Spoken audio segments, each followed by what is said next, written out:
How's it going, guys? Welcome back to CrocoCast, episode 2. We got a special guest in here today, and today's guest has been behind the scenes with some of the biggest names in the music industry, with experience working at iconic electrofield studios in Hollywood. He's been in the room with legends such as Freddie Gibbs, Post Malone, 24K Golden, and production giant Louis Bell. As a music producer with a deep foundation in engineering and session setup, he's played a solid role in creating the environment where hits are born. He was also Freddie Gibbs engineer/producer for 2 years, and we're excited to have him on the pod to talk about his experience. Let's give a warm welcome to the one and only Enstrumentals. Wow. Kind words. Lovely. How you doing today, sir? Well, I'm doing good. Good. Thank you for joining us. I know you have a busy schedule, so really appreciate you making the time to hop on, bro. Anything for you guys. Yeah. So, I know that you worked at Electric Fuel for a couple of years. Can you give us that's a very nice, is that a Budweiser? Can you give us a little background on how you got that gig, man? Well, I was actually there for 5 years, going on 6. But I got that gig just through networking and keeping my relationships, like nurturing my relationships. But to be exact, I got that gig from working at a session at Westlake, and someone that was managed through Electric Field. There was a producer there. Yeah. Just switch numbers. 3 months later, I didn't even think I'd hear from that guy again. Hey, you want to work at a cool studio? And when I told him yes to that, I sent him my resume, and then it took like another 3 months. So that's how I got in there. Yeah. Wow. Interesting. Yeah. I guess a little bit about your studio experience. I know you for quite some time. I know you started off as a runner, I think at Westlake, right? No, actually Glenwood Place. Yeah. Glenwood Place in Burbank, yeah. Gotcha. It's a studio that's it's in it looks like a neighborhood. It's like in a regular residential area. Yeah. That must have been a tough gig, I will say, being a runner. Yeah, it was at first, but it's cool it's kind of motivating being in a nice studio and you're around big artists, you know what I mean? So that's cool. So, I know you worked with many big names, but can you tell us a little bit about your experience in working with, big producers like Louis Bell, maybe some of the things that you learned from them? Man, something that I could say I learned from Louis Bell that I think he's probably the go-to guy in the game for is Melodyne. Just some of the things he does, I wouldn't even think to do, I don't think the regular human would think to use Melodyne for what he uses it for. What does it use it for? I don't know if you could just share those secrets, but I mean, I'll say this: it's not the amount of time he spends on vocals is crazy, and I mean, I don't really want to say crazy stuff he uses it for, but I guess I could say. Seeing what he uses it for, it makes me think it's not just for vocals. You can use it for other things as well. Yeah. Maybe a drum, maybe an 808. That's crazy. And and for those who don't know, Melodyne is typically for vocal pitching. Yeah. So that's would you consider it another form of auto-tune? Yeah, but it just gives you more control to make it sound a little more natural than auto-tune. Yeah. It gives you more control. Yeah. Since I don't know if you could share this or not, but is there any vocal chain secrets that you learned throughout the years there? I know you work with some really good engineers and producers. I mean, the standard one is just who am I forgetting right now? But I'm forgetting right now. Oh my gosh, it's okay. Have a sip of liquid death. Let me look up the chain real quick. This is important. Oh yeah, go for it. Look it up. We'll be back in 2 seconds. No, Well, usually it's usually the Neve to a tube tech, and to a lot of people use a C800. So the C800 mic, it's like a pop mic. It's like a standard industry mic, but a lot of people just go straight into the box, which means straight to the interface. Gotcha. Straight to the, whatever your interface is, the Apollo, the twin Apollo, yeah. So what about signal flow? What's in there? Let's say you don't have any hardware and you're on a budget. What do you recommend? Honestly, I would just go straight into the just straight into your interface, and then after do whatever you need to do in post production. If you have nice plugins, Yeah, but I guess what do you recommend for those plugins, like the signal flow, right? Like, do you start off with the compressor? Is there a certain one you like? But you could do like a mic pre into like an LA two-way, and then to tame that after, you could probably go into the tube tech, Yeah. CL1B tube tech, and then after that you could just that first signal flow, you want to use it more so to tame things. You don't want to do anything too crazy at the beginning. Yeah, and then what would you do to add a little more color? After? Yeah, after you tame it, because I've heard some of your vocals crazy when you record it and you process it. Before I would say I used to do a bunch of things, but more I think less is more. Yeah, Like the subtractive EQ, I think that's a good place to start. that's awesome. Yeah. So going to your experience with Freddie Gibbs, right? I know you were there for quite some time. I think you worked on the song. Is it okay if I share the song? Oh yeah. I think it was called Triple Threat, Yeah. right? Crazy melody. How did that start? Like how did that come about? Yeah. How did that come about? Like, what was like the session like where he was like, I don't know if you sent it to him or you were in a session and he was like, whoa, like what's that? No, so the crazy thing about Triple Threat is that probably came out in, I want to say that maybe in 2018. I made that be like in 2011. So Damn. just a little side note, don't delete anything. You know what's crazy? A lot of the hits or like a lot of songs that you hear, those things are probably like 5-6 years old easy. Yeah, oh definitely. Yeah, People- definitely. They just don't come out like until later. Somebody hears and like, you know what, we're gonna use that. Yeah, well, I mean, Benny Blanco was talking the other day about a Maroon 5 song that he said by the time it came out, it was like 8 years old. I saw that. That's Yeah. insane. Yeah, Podcast. yeah.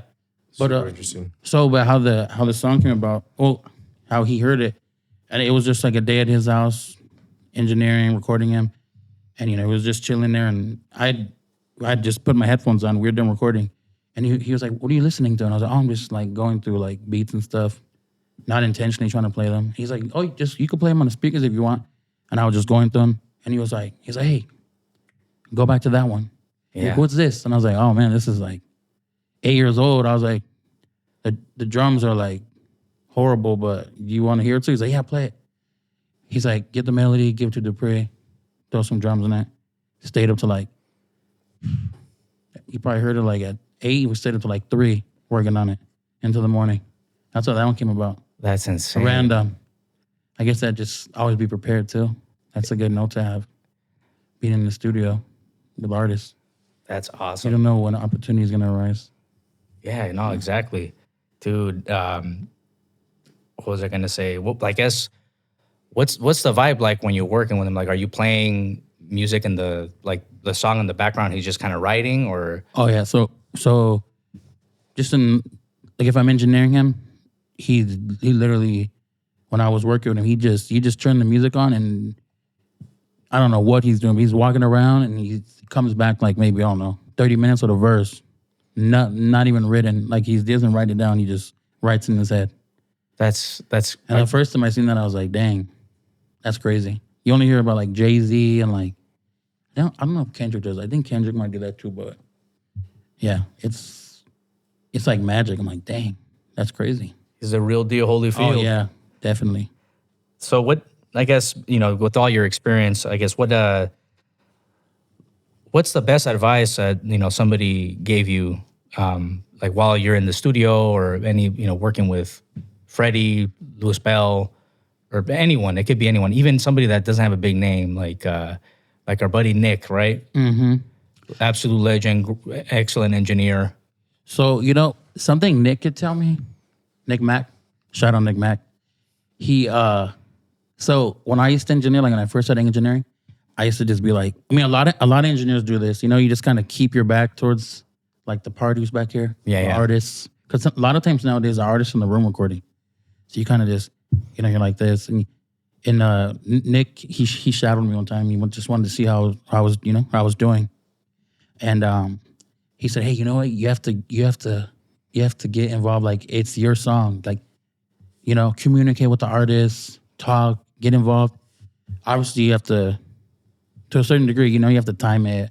You can't just, you have to know your place. But that's one thing I started doing, and I noticed that it actually helps the session flow easier. You know what I mean? Yeah. And a lot of engineers think like, which it is, like sessions are about speed and like being fast, but it's more so just keeping the flow of things, if that makes sense. Oh, 100%. You know what I mean? Yeah. So especially working with larger artists, like it's just about the efficiency of the of the creative process. You don't want to mess that up with, let me get the mic and the other mic and switch things, and if things aren't prepared, ahead of time. Yeah, exactly. Another thing too.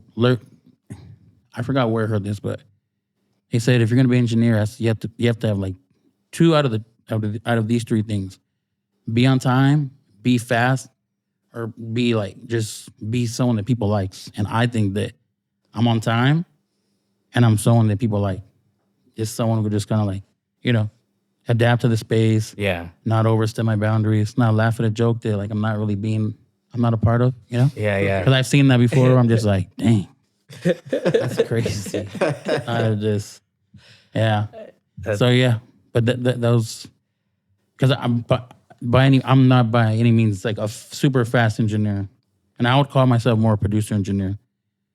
But yeah, I think if you're two of those things, it's definitely true. Sorry. No, good. I remember that you told me one time, I forgot who told you, and the reason I say this is because like a lot of artists, even if I put something out, you get kind of like kind of second guess yourself sometimes, And there was an advice, I forgot what it was exactly when it's out there. What was it again? Oh yeah. So I thought that one was great. So there was bringing back a Lewis Bell. When I was like in my earlier days of Electric Phil, we used to have to do like, pick people up, runner, stuff like that, do running things, So I picked him up one time, and it was a day he finished. He was writing. He was with Miley Cyrus, and they did. I think it's called "Angels Like You." I just picked him up. I was gonna say Wrecking Ball, but oh yeah, no, that was I wasn't around then yet. And he had he was like, hey man, we just wrote this great song, they will. And then I asked him about this song called "Stay" by Post Malone, and I said, hey, do you ever go back and listen like to any of your work? Like, do you ever go back and listen to "Stay"? Because I love that song. He's like, he's like, I don't really go back and listen to the music that I've worked on, because it's just like it doesn't really belong to anymore after that. It belongs to the world. So it's like, Mm-hmm. It's just like once it's out, and you just keep moving. And the world decides if it's a good song, a bad song. You can't guess. It's kind of, you just can't let that affect you. So I think that's great advice, especially if you're releasing things. Just release it. Yeah, what we're doing here. So one thing I did want to ask you about too is your educational experience, right? You went to like a program or school, right? So right out of high school, I went to the Los Angeles Recording School. And that was the not first Everest time. College, or not Everest. No, not Everest. No. I was thinking about that, but no. So, so I went to Los Angeles Recording School. It did not take it seriously. Went with emotions, like messed up, stopped going. And it was like my first time even like being in LA by myself. Like it was the first time I ever drove a car to LA. So I was just fucking around. Kept producing. Kept working with artists, and I was like, dang, I probably should go to school to, to build my knowledge on audio engineering. So I went to SAE, which is not it's of Santa Monica and Las Palmas, but it's not there anymore. It's actually the old Kodak building. But so I went to SAE. I did the 9-month program, and I did not go with the motions there. I took advantage of the studio time. I was real serious about networking there. I met with the teachers. I think you did too. Isn't that where you met Patrick? Yeah, that's where I met Patrick. He's he's YG's engineer. Yeah. Yeah. That's where I met Patrick, and that was really nice guy. I like that. Really nice guy. Super tall. Yeah, he makes me feel short, dude. Yeah. He's freaking like 6. But he's like 6'7", right? 6'7", 6'8". That's crazy. Yeah. That's crazy. Yeah. But yeah, I remember you were telling me you did schooling for a while, and what did they teach you there? Is it all like production, mixing, or? Yeah, so there's some production portion of it, but a lot of it's like Pro Tools, yeah, I think they go through Logic and they go through Ableton, but yeah, a lot of it's just like the basics of Pro Tools. And I guess I would say now, like hindsight, you could probably go and take like I don't know, you could learn a lot of the stuff on YouTube because I feel like you start to learn a lot of the stuff when you're in the field. Just like with any career, you know, you don't kind of go through anything real until you're like actually in the field. Yeah. Yeah. And I really like what you said earlier about the networking thing, because I think, you know, knowing you for so many years, you are excellent at networking. And one of the things that you mentioned is not overstepping your boundaries, especially in that kind of space. Yeah. So if you have these big artists around you, hey, you can't be doing all that. No. That's not gonna not gonna fly. So Definitely I not. guess what advice do you have as far as like networking? And Jose is, you know, our networking specialist. No, here, so I was just about to ask him. yeah, about if you that, want to 'cause he take had over mentioned- that. He had mentioned about networking. I was like, damn, okay, so. But I mean, obviously, going to a school like that, you're going to be surrounded by people that are in that same type of field and Yeah. same interest, right? So, I mean, at first, obviously, yeah, I mean, your goal was to kind of get to know people and be friends with them, huh? And Yeah. Exactly. exchange contact information. And Yeah. Especially that second time around at SAE, you know what I mean? Going there and like thinking about the mistakes I made at the recording school. I'd go to the recording school, I'd go to class, cool, go home. Like, I'm not supposed to do that. You wouldn't do any like extracurricular No, activities not or at anything all. like that? Go home. I'd be like, hey, cool. Went Yeah. to school today. Whatever. Yeah. But yeah, when I went to SAE, I had a totally different mindset. So what'd you do? Like, what are some examples? I think the main thing was going after school because it was like 9 to 1. I would get out, go to the studio every day, learn the boards, you know, stay there, work on my music. And, you know, it's crazy because I didn't network there. I didn't meet a lot of people, but my who's got me into very important places and got me a lot of gigs is Patrick. Yeah. Patrick, you know, just keeping that network, you know, just And how did you first meet Patrick? I met him in class and I just Right. But what was that interaction like? Or so the first day I met Patrick, because he had just moved here from Sweden and he was like, dang, bro, like I need to go to the grocery store. I don't have a car. And I was like, dang. I was like, do you need a ride to the grocery store? I can help you with that.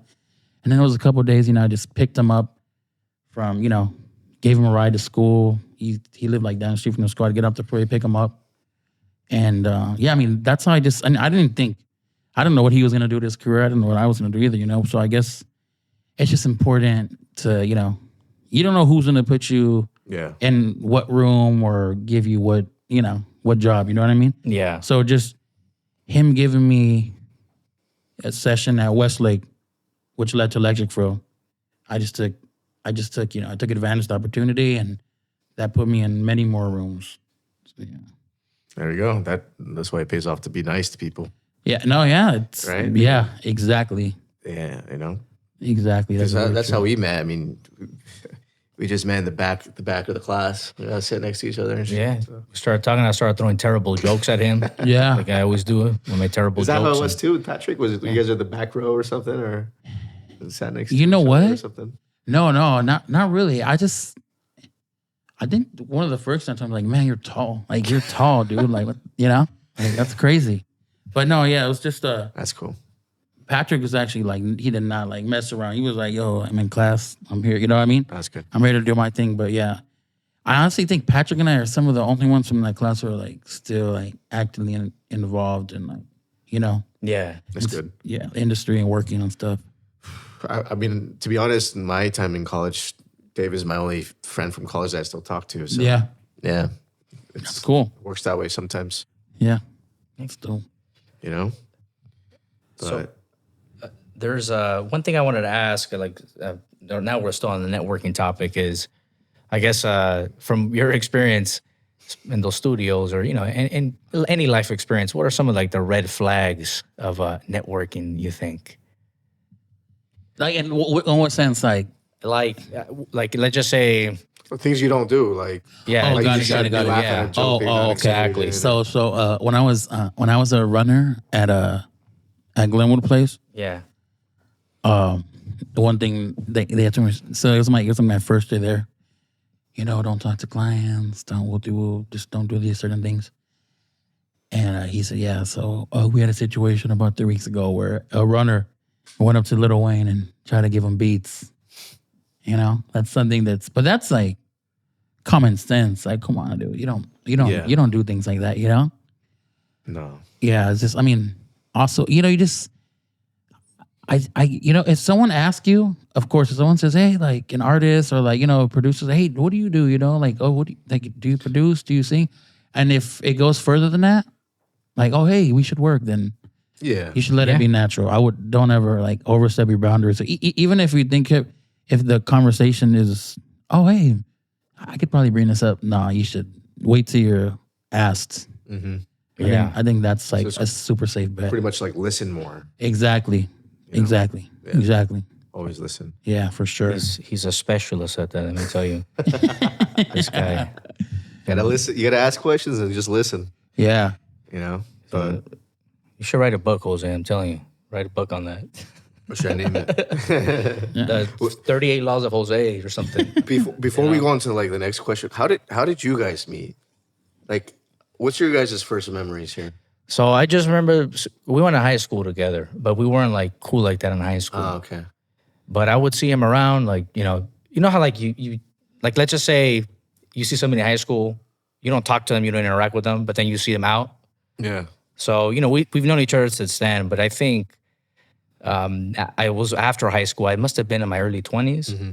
And he started hanging out with like mutual friends of mine. And he's like, oh, you know, Eric, and he makes music and all that. And he knew I played guitar at the time. So I know the exact way it happened, but you're right. You're right. I'm just giving you a high level summary. But No, but I know the exact way.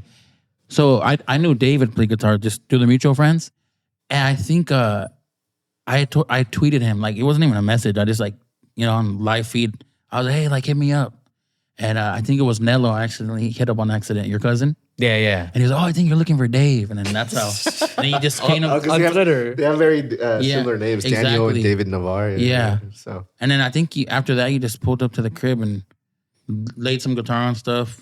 Yeah. That's probably something whack I did. And then, you know, like a whack beat or something. I don't remember, but I probably showed up with my little V-neck or something I had in those days. It was a black V-neck. Oh, terrible. Yeah. I think you have a video. Dude. I think you have it somewhere in the hard drive. Like, it's got to be in there. Possibly. I used to wear black V-necks all the time. You guys remember the American Apparel with the? I used to wear back in the the day? Express. Oh, definitely. The The Express ones with the crazy designs. They had the tiger on them. Yeah. I never wore the crazy design. I just wore the simple ones. But I used to, funny enough, I used to steal my older brother's.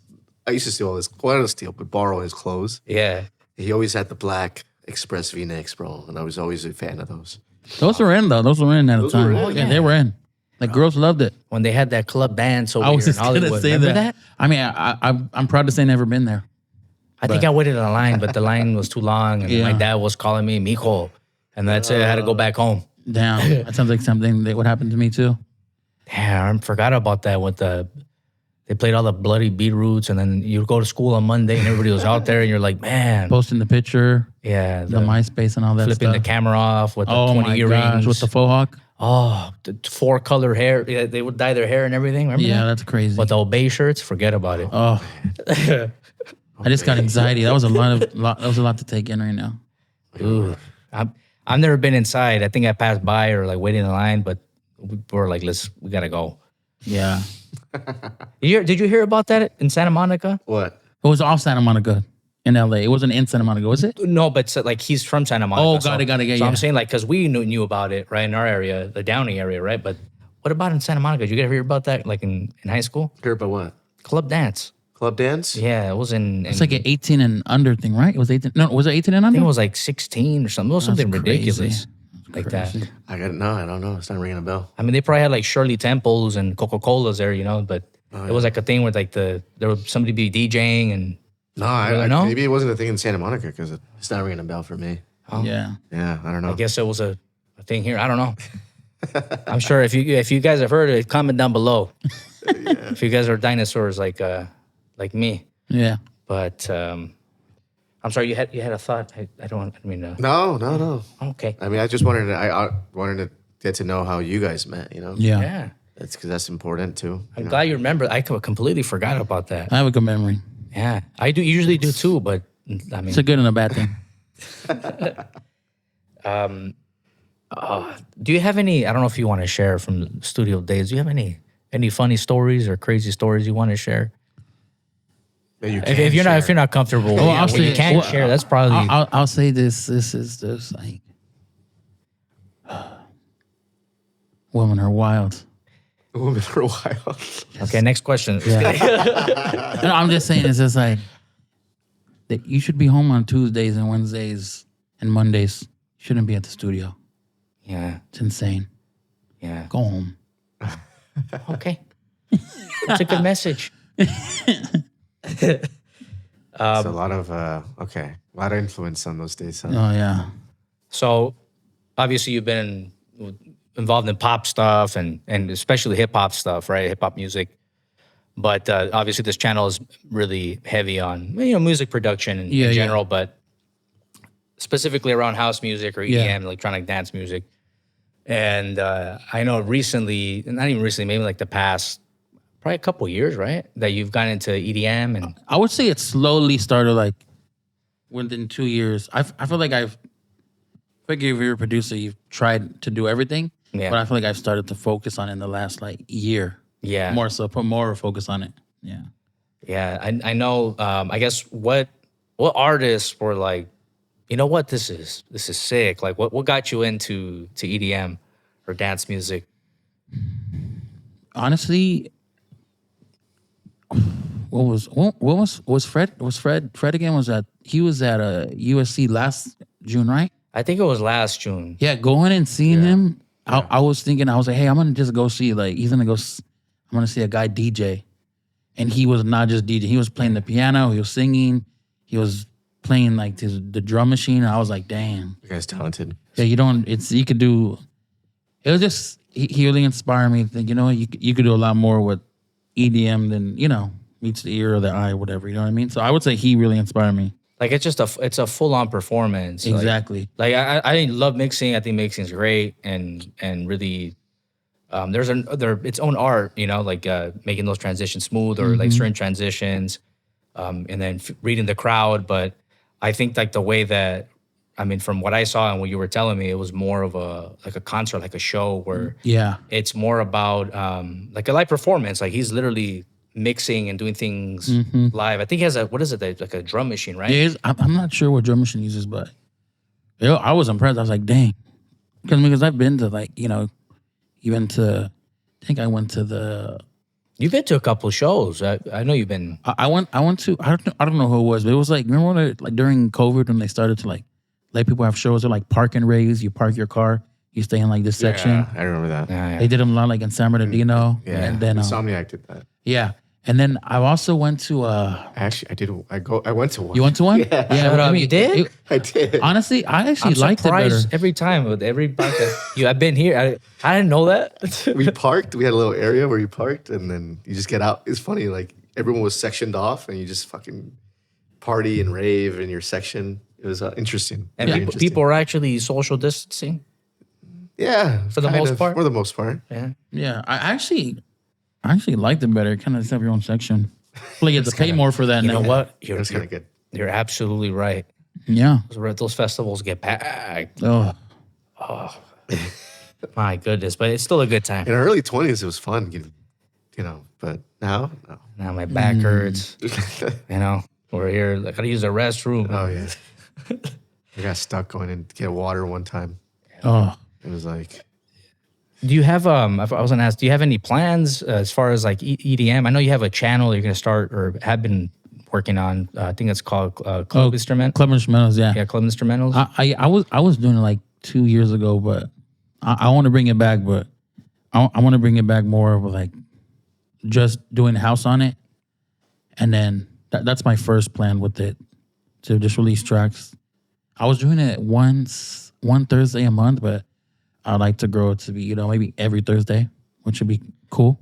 And Start off with maybe 2 Thursdays. What were you gonna say? Well, like I guess what is it gonna be a similar content to last time, or are you gonna add more like content to it, like how you like your creative process? Are you gonna do anything like that? Yeah, I might do something with my creative process, and I also want to get to a place where maybe I'm doing like some streaming stuff on it, Maybe Yeah. like DJing, or I also don't want to be like the only one dropping music on there. Like maybe you have a track. Oh, hey, let's drop. Do you want to drop it through Club Instrumentals, or have a couple other friends that, do production as well? Yeah. But I think I'd want it to be based around, house music.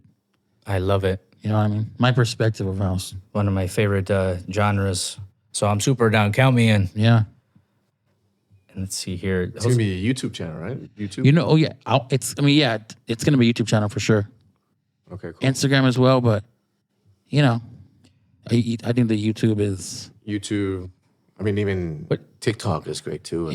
Even like Twitch, maybe Twitch. Dude, live streaming, I think is such like it should be used more. I think. Yeah. I already started the Twitch account, but maybe we could do a collab a little bit back to back. I think like people like to see what people are doing. Yeah. Even if, like, maybe not when you're first starting, but people, I don't know. Even, like, people like to watch people eat. You ever see those channels? People just eating. It's like, I haven't done that myself. But what are they called? The Mumbak, or what are they called? I don't know, but it's like what is it? No, what is it called? There's a name for a word for it. Mukbang. Mukbang. What did I say? What it is? I have no idea. Something like that. Is that sure? I don't know. What did I say? Mubak. maybe I'm getting this word somewhere else. It might mean something else. Yeah, but that's what you know how like they eat in the car and they're like, Oh, I yeah. got the Raising Cane's. or the They got, Chipotle. but they got a ridiculous order in it's there. crazy. They got the party platter, like Something full that's so pack. ridiculous, I can't like look away. I'm like, dang, this is gross, but I just want to see what happens here. and then they have like the long Yeah. nails and they start Yeah. like clap the ASMR thing. ASMR. Yeah. ASMR. Yeah, that's what it is. And then they get the like a bucket of ranch and Some of those things should have parental advisory. Some of the girls are just doing crazy things. some of the noises be making too with the Yeah. mic right here. Yeah. Oh, jeez. Crazy. Yes. Or you just start posting your routine like Right this there. guy, Ashton Hall. It's been blowing up on Instagram. Right. You guys seen this guy? Yeah, he's like a super jack guy, Super right? jacked guy. And he, Oh, the big dude with the long hair? yeah, no, Crazy? no. Not that dude? Okay. No, it's this guy who's been posting his routine. It blew up like 7 million followers. in Oh, 2 weeks. This guy, whatever The Rock is on, he's probably on. This guy is so jacked. Dude, this guy, he's put mineral water or carbonated water in his face in the morning. He's got like 7 butlers. Dang. He's got Rick Dicker from Fox 11 News flying him around the helicopter. I mean, this guy, he's got it. He's doing it. And Wow. So maybe as music producers, gotta just, start their daily routine and start posting those videos. Yeah, I mean, I just think one thing that you told me that I really like is, I said, oh, I have like, I'm going to start off club instrumentals like this. I'm going to do this. And you say, bro, you're never going to, it makes sense. You're never going to do it. Like, if you like just make that long of like just come up with one idea and just do your first piece of content and then just keep going. yeah. And that makes a lot of sense.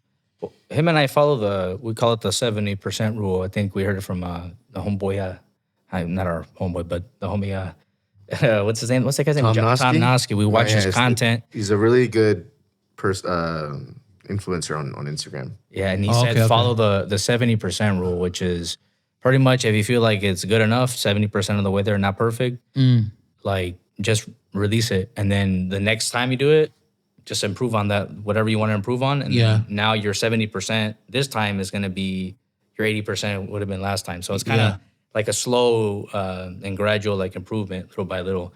Because if you're in the planning phase, and perhaps you're never going to get it done. We're all victim to it. We've all gone through it, even myself, So Yeah. not thinking that's good enough or it's not perfect or anything like that. But we just have to sometimes just release, I was watching. I got stuck on YouTube all day. I was watching. I thought it was other things. No, I mean it is, but that's like for my first half of the day. Nighttime's different. No, so I was watching. You guys familiar with like the Odd Future guys? I'm a big Tyler fan. I love them. So I was watching like an old interview. I don't know how old it was. No, not Nardwar. So, but I love Nardwar. Earl Sweatshirt, he was in Odd Future, and he was saying like a lot of the stuff that they put out that people loved was a lot of their first ideas, a lot of their first time dropping music. Yeah. So that just goes to show. I mean, look at them now. Yeah. So, I mean, they still make great stuff, but Yeah. I think it's just like I think your point is like just release it. Just and release. You never know who's gonna like it. Exactly. you brought up Benny Blanco earlier, and I saw that that same interview with him, and one thing he said, he's like, I don't even compare myself to anyone. He's like, I don't go on social media. I don't go listen to anybody. He's like, I focus on just creating stuff that I like, and that's why the other interviewer was like, oh, maybe that's why you're so original, because you just work on stuff like that inspires you or makes you passionate. So he's like, yeah, he's like, I create stuff that I like, and whether or not I get any engagement on it or people like it, that's up to them. But you know. And so that's another way to do it. It's like just really focus on creating stuff that sounds good to you. Because at the end of the day, it's gonna be your style. Exactly. Another thing, but I don't know what podcast that is, but he has a lot of good points on there. But one thing he said too that kind of like messed me up, and I was like, dang. He was like, if your music sounds like somebody else's, probably isn't like good yet. It's probably not. Yeah, your music probably isn't like that good yet. And I was like, dang. Yeah, because you're using someone. I mean, not that it's a bad. Artists always imitate other artists. That's the name of the game. But you're right. If you're, I think it's especially like at the beginning, it's okay to do that. For sure. Learn the arrangement and of course, like the basics. Maybe you want to venture off in that style, but at the end of the day, you gotta throw some curveballs in there. Yeah, for sure. You learn the foundation, and then you start breaking the rules in your own way. You know what I mean?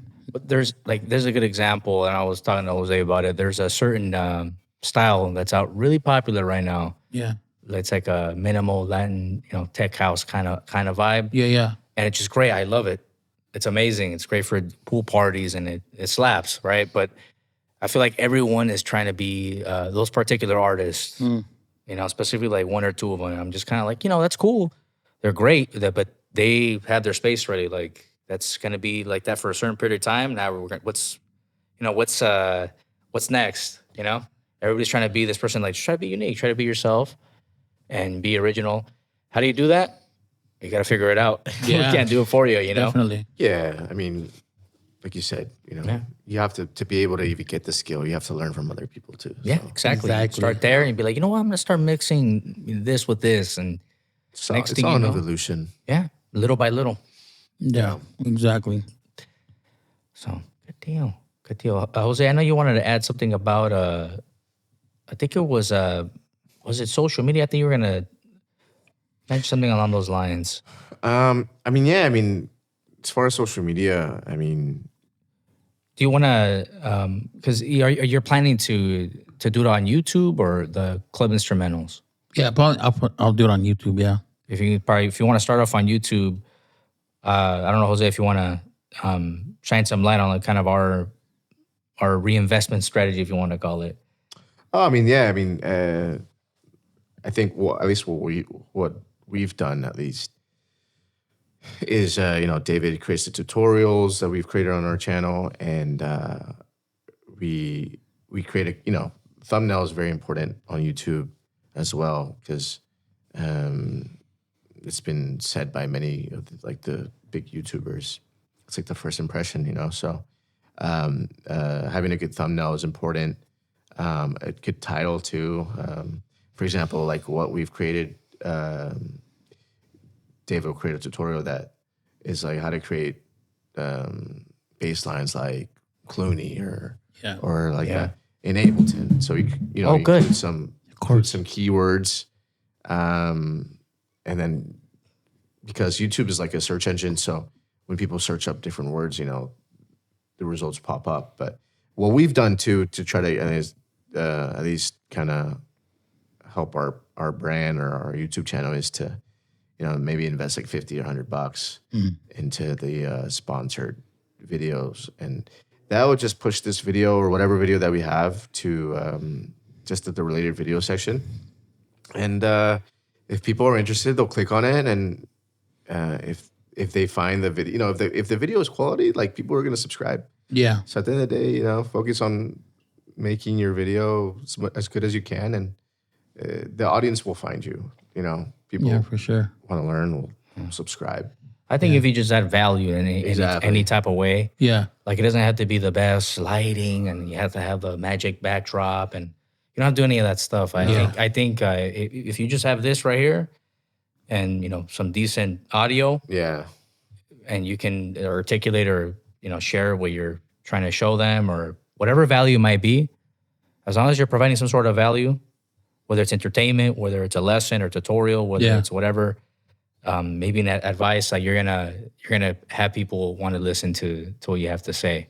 Yeah. So I think that, to me, that's on top of what he said. I think that's great. Yeah. And it's just consistency too. At first we started like once a month, and so it's good just to keep yourself consistent. Just put something out no matter what. Yeah.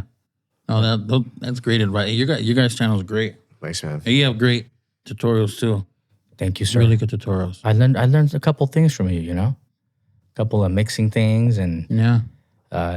guys, he's really good at mixing. He's just gonna be a humble lawyer, but he's pretty good at it. He's been at it for a while. A lot of technical ability, I will say. Competent boys. I don't know what I'm doing, but it sounds good. Is there any, the start of your like producing engineering career, like, do you ever look back on the beginning of it, and wish like you had done something different? Yes. Let's hear it. I wish I was a little more curious about things, I used to just, I'm just going to make a beat, drums, keys, done. I was never more curious than that. I remember one of my friends said, he's like, you're really good at all this stuff, what you do, but I think you need to be a little more curious, even if it's about a plugin, or, just like even studying producers more, being curious how they do things, I think that's something I wish I would have done, because I feel like I would have advanced a lot faster. Yeah. You know what I mean? Because now I do that, and things sound great. Like they could sound great the next day just by being, But I guess it's good that, you're self-aware about that. And although we could wish maybe they would have done that sooner, the fact that you do it now is key. Yeah, it's important. definitely. So that's amazing in itself. You can be self-aware and be like, okay, can I implement that? And one thing I also would say with like producers, like just in my experience, and it's nobody's fault, but I think that if you're working with artists, that's cool. You're working with your artist, right? But also keep focusing on yourself. Don't put your eggs in one basket. Because I feel like I've done that. And, you kind of think like, oh, this could happen, but it's not the artist's fault that that you're stuck where you are. You should also be doing your own thing when you're doing that. Whether it's engineering and getting working with other artists, or getting your production better, or That brings up a good point. I mean, I'm sure over time you've gotten better at that, right? Yeah. Probably balancing your own stuff with like the stuff that you work on. I'm sure in the beginning you probably worked on a lot more of their work. Definitely. Than your own. I really like that piece of advice. Yeah. So I think finding balance, right? That's a great point, right? I mean, we've seen just at a distance, like smaller producers or whatever. Let's say they get signed by a big, like a mid-sized big DJ, right? They have a label or they're supported by them, and they that's all they do. They just stick by them, and then that's it. As opposed to trying to, which is good, they're I'm sure they're appreciative of the person putting them on, but I think it's smart to diversify a bit, right? And try to see if there's any other artists that you want to network with and help them out as well, or maybe add some more songs to their sets or whatever it might be. However you're going to try to add value and network that way, because to your point, you put all your eggs in one basket and that's it. You're out. Like once they stop, it's kind of like, hey, what happened to? You're pretty much putting your career for the most part. And it's not, I rather grow and be like, okay, yeah. So it's not their fault. It's like your fault. Because they didn't promise you anything. Yeah. So it's just, just don't put all your eggs in one basket. Like you look at you're doing the channel. You have your, you add value by showing people how to do things. And I see, a lot of people are starting to, are drawn to that. Because not everyone knows how to, like it seems simple, like not everyone knows what sidechaining is. And once they discover, like, oh my gosh, yeah, I didn't even know you could you're supposed to duck the bass, throw the kick, and it's like, dang. Yeah. That's the beauty of social media, right? I mean, and I've seen that a lot now, not just music production, but in any industry, people who are or providing that value for people or in teaching other people, just get massive amount of followers because there's a lot of people who want to do those certain things. You build a community. At the end of the day, it's building a community. So exactly. Are you going to any like network? Is there any networking events or obviously like there's could be parties and stuff like that maybe? Oh yeah, he's going over to where are you going this weekend? Perhaps. I might go to Coachella. Great. I may go, but how many times have you been to Coachella? I've been 3 years. The first year was horrible because I didn't even know I was gonna freaking camp. I was thrown into a position where it was like, hey, just come. We're gonna have a place to stay. But did they have showers there for you? Oh yeah, you know what? The showers aren't that bad, but I would never do it again. No. But this would be my third time going there if I went. But I really want to go see. I want to go see Post. He's like I said, I worked with him for like 5 years, like being around the studio, setting up a session and stuff, and he's a really good dude. I probably listened to like White Iverson, and I liked it a lot. And then when I met him, you started listening to more of his stuff, and then you kind of just root for him because he's a nice guy. So it's gonna be cool, like to see him on that stage. I would like to go see him. I would like to see him on Sunday. If I just went Sunday, it'd be cool. Oh, okay. But to answer your question, networking events.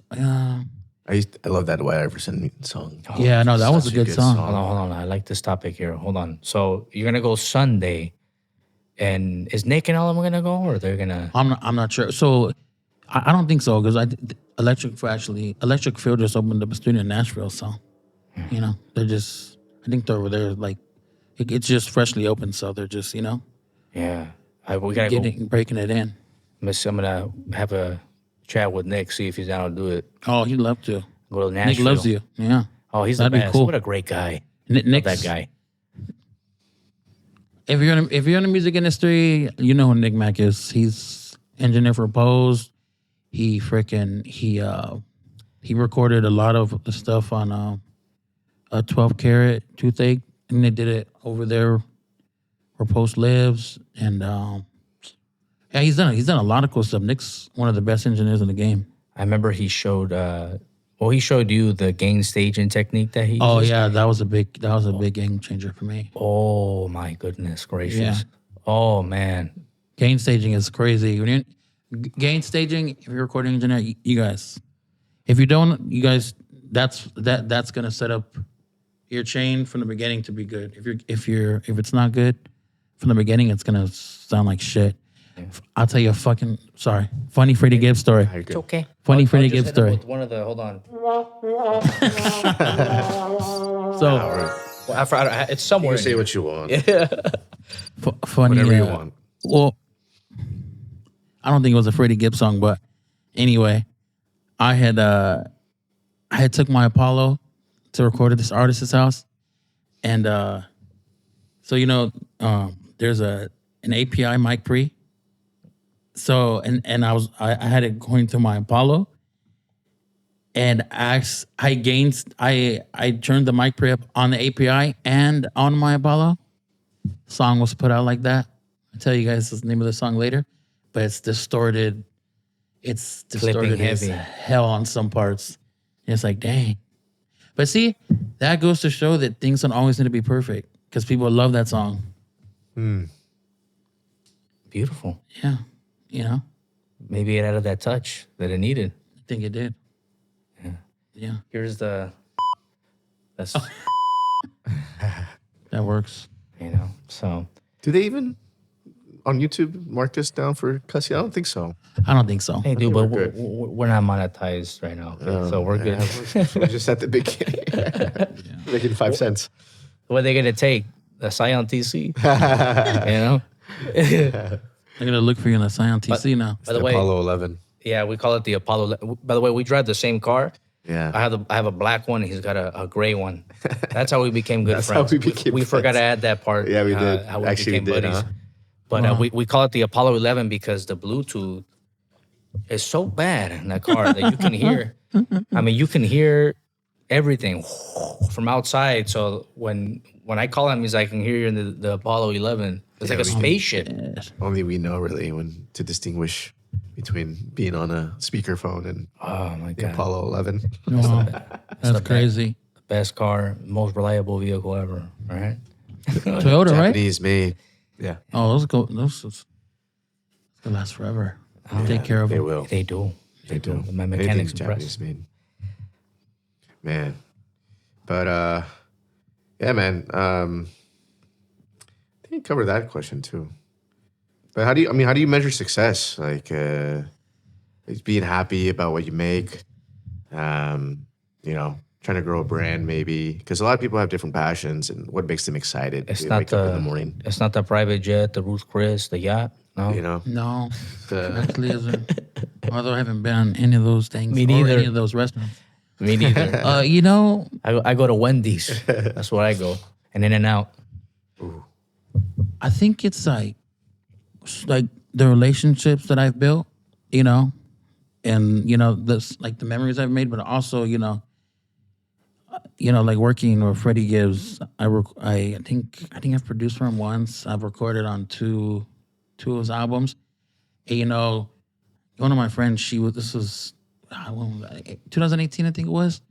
And she sent me like a picture. She went to Amoeba. She was like, because she follows me obviously, like what I do. She was like, I was like, let me see if this kid's name is on behind this vinyl. And she's like, I didn't even know it was on the vinyl. And she was like, look, your name's like right here. Like, it's crazy. And stuff like that, That's cool. Even if it's not like Good feeling. crazy money. No, it's a good feeling. Because you put a lot of hard work into it. Yeah. And it's like a lot to get to those places, I feel that. Even though it's not like a crazy, it's nothing too crazy, but to me, I'm like, dang.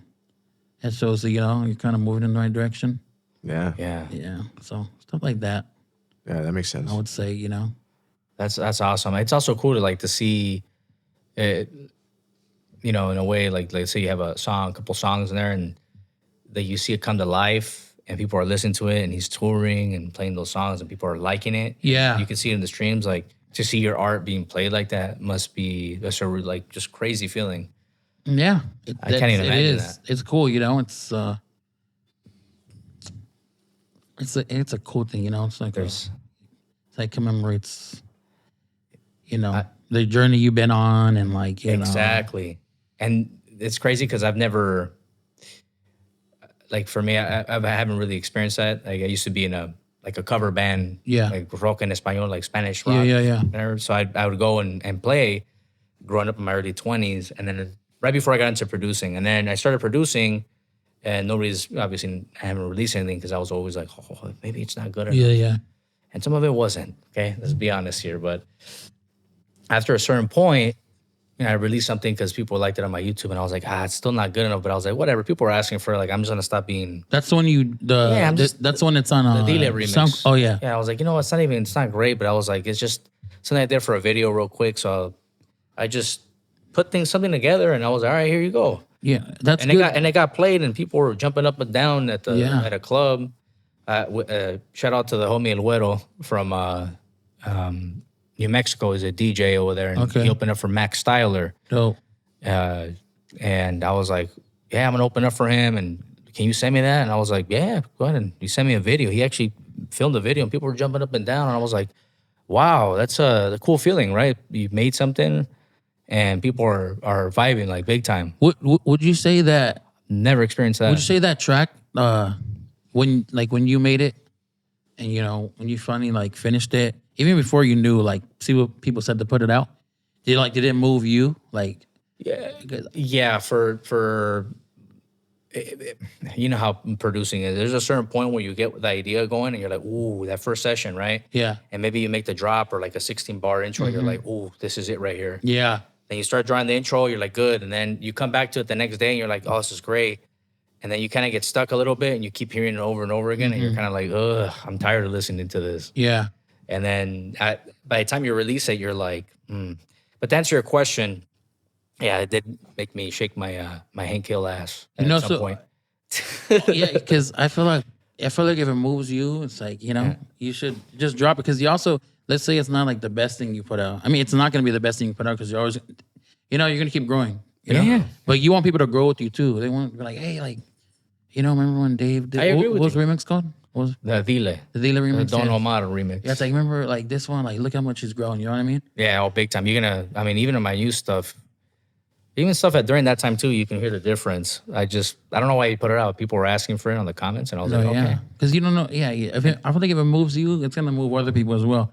And another thing too, one of my friends to me, I think it was an Alchemist interview. Alchemist is a hip hop producer. He's a legend. They asked him like, when do you know like, I don't know. I think he asked the painter or vice versa. One of them asked one another. He said, when do you know like your painting's done? Or if it was the beat, when you know the beat's done? He said, when I start getting emotional about it. I get emotional about beats when I listen to them. Yeah. Not all of them. I'm like, dang. I think when you start getting emotional about stuff like that, like sometimes I get the goosebumps. That could be it. Right. Maybe some of us aren't too in tune with our emotions, and the goosebumps is something that does it. Yeah. I feel like that's when you know you got something. How do you feel, Jose, when your video, because you do video I was editing. literally thinking about that. I was like, I'm trying to think of a comparison on your side. When you create videos and people post them, I mean, I've had a couple of videos that I've edited, and and the people I've done the videos for, post them, getting just viewing it and seeing maybe a little bit of the reception to the videos. Like, oh, it feels great, Yeah. But also I get the feeling too when I'm like done with the videos, and it's not even, that's the thing. It's not even the people's reception or engagement to it. It's like I get the goosebumps when it's done and I'm viewing it by myself in front of me, and like, so that excitement by itself is worth it. And then that's awesome. Everything you put, once you post it out for the world to see, it's just extra. But you get that similar feeling. Yeah, because it's different to even to watch it, like, because you export it. Because the whole time you're editing, you're like watching it. Yeah. You're watching in the program, but then when you watch it exported, it's like, now I could sit back and I'm watching it as like a viewer. It's like a movie. Yeah, and I start to feel emotional, like you get those emotions rushing through you. Same thing. Yeah, and even like when you're producing in a DAW, you're just seeing like Ableton, Fruit Loops, or whatever you're producing. Like you're just watching the screen the whole time, and then when you sit back and listen to it in the car, or even export it too, it's like you're listening to it a different way. Yeah. You know what I mean? You still listen. You're a producer. You're still, editor. So you're still watching it. You're not watching it or listening to like anyone else can listen to it because you're critiquing yourself. But still, it's like, I don't know. It's just, you hear it a different way, I guess, when you're like, it's more of like the puzzles getting fuller, getting done. Yeah. That's cool. Agreed. We're going to, little something I wanted to do here before we skedaddle. And that is, do you have any mixing tips, since you're an absolute legend at that? It doesn't have to be anything crazy, just something basic, maybe for the low end, right? To get that low end right, or maybe stereo imaging, or compression, or is there anything to make your mix louder? Compression. Okay, let's talk about that. Nick Mac tip. Oh, this is gonna be good. Get your notes out. Just if you use, you can. I used to do a lot with one compressor. Slam the shit out of it. Okay. Sounds horrible, But if you use more compressors to do like little things, it could sound tremendous. More tremendous. You know what I mean? Is it possible to give us even more better? Even more better. Yeah, and make it even more better. Even more better. Sorry, I'm a music producer, not a public speaker. No, you're good. You're doing great. Tremendous. So what were we saying now? Do you have an example? Like, let's just say, I don't know if you want to do a vocal. I don't know if you want to do a bass line, or is there something that you're like just to give an example of, because we can talk about compressors all day, but is there like a hey, I'm going to throw on, okay, CL or whatever compressor, and then I think is it the CLA2A in waves? That one's the CLA2A. Yeah, so you could do that, to get the first, the first part of compression. And then you could put like a tube take after. Okay. Maybe like -1 dB, just to be like to smooth it out a little more. Yeah. And then you could do maybe throw some stereo compression after that, 2 compressors after that, just to tame it a little more. But another thing too, to go with mixing is always have a purpose. I used to ask Nick all the time, hey Nick, like, hey, how do you do this? How do you do that? He's like, well, what are you trying to do? Like, what are you trying to do? What are you doing it for? That's like, think about what you're doing. Like, why are you, for instance, hey Nick, I'm trying to cut the low end on this freaking on a guitar. Why are you doing that for? Is that muddy down there? Or are you just doing it because you've seen it done before? Mm-hmm. Like, you know. So just always do things with a purpose and don't just do them because you've seen it. Like, instance, I would ask Nick how, hey, you know, your vocal chain is nice. He's like, why? What do you? And he always says, I don't want to sound like an asshole, but I want to know why. What's the purpose behind this question, and why are you doing it for? Yeah, because even me, I'm guilty of it from time to time. Is I have like a certain process for every song, and that doesn't necessarily work for every song. Music's now like, I've gone to learn it sound like cookie cutter. It's like, okay, you're not gonna, it's not gonna be the same thing every time, you know? It's not a one size fits all. Yeah, I think that's something really good that I've always like think about as I'm producing or mixing, you know? So, I think that's a good overall tip that I learned that you could, you know, implement in everything you do in production, mixing, all that. I really like it. Very valuable. Because I think a lot of us get stuck on that same routine. And sometimes you got to take a step back and think, hey, what are we doing here? You know? Yeah, because what's the purpose of doing this? Because I mean, it could be the goal. Excuse me. It could be overwhelming, you know, just to think like, dang, it's gonna be different every time. Yeah, I'm gonna have to, you know, but you just gotta take each project, you know, one project at a time. Don't overwhelm yourself and like, dang, because I've been there before, and it could build a wall, and you won't even ever finish that project or, you know, that mix. Yeah. So it's like, I think that happened this past couple years. Yeah. They never built the wall. Oh, just kidding. They didn't. I don't know anything about that stuff. I'm killing not into politics. Killing me. But anyways, anything you want to plug? You want me to put the Club Enstrumentals thing in the bottom? Your regular channel? Yeah, probably the Club Instrumental stuff. Yeah, it's the page. Be on the lookout for the Club Instrumental stuff. Yeah, it's gonna be cool. It's gonna be fun. Good deal. Well, we're looking forward to seeing it. I'm super down to collab on it and get some tracks out, or even a little live stream or something. It'd be fun. Yeah, it would be. It'd be a lot of fun. It'd be a good time. It'd be really cool. Yeah. And congrats on this podcast, guys. It's really, I already know it's gonna be cool. You guys are doing it the right way. Thank you, man. And thank you for coming on, man. We really appreciate you. First guest. Yeah, spending really some knowledge and as much as I could. I'm still learning too. You know, so hey, we're all in this together, learning definitely. Day by day. Yeah. You know? So, all right. Well, it's a little late, so time to get some mimis, should I? Yeah. So thank you guys once again for joining us. If you like what you saw and you found some value in it, please consider subscribing. And any last points you want to bring in, Jose? Anything else? No, man. Okay. Just enjoy Coachella, you know. Yeah. Have a good time. Yeah.